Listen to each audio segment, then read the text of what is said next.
I think that this is really a key decision for the Israeli leadership and Benjamin Netanyahu himself.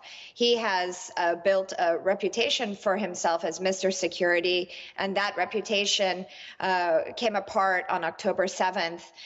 His whole policy towards Iran that he has built over 20 years was about containing the Islamic Republic.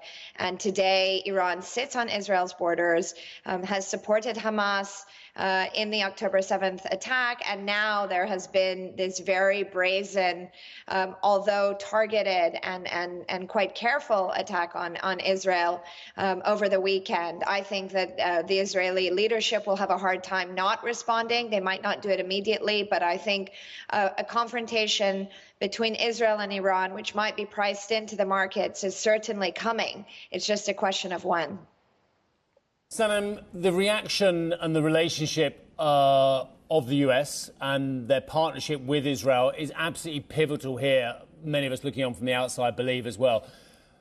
How does the administration play this? From what I can see, it says we've got full support for defensive operations, but in terms of offensive operations, you're on your own, Israel.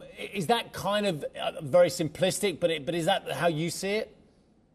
That's quite right. The Biden administration continues to demonstrate whole-scale support for Israel and for the war cabinet. They don't, however, want to see a broader regional war. This has been clear since October 7th, but we have seen tensions emerge between Washington and Israel. President Biden has not been able to constrain the Israeli government, and tensions were really quite overt over the past few weeks. What this attack on Israel has done is bring warmness back to the relationship and show that the U.S. has still got Israel's back. But the United States does not, in this key election year, want to get dragged into something bigger. But again, this goes back to Israel's security.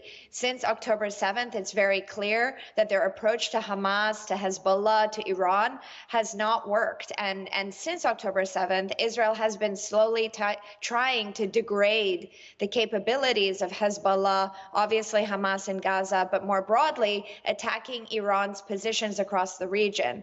This suggests that we are going into a drip conflict.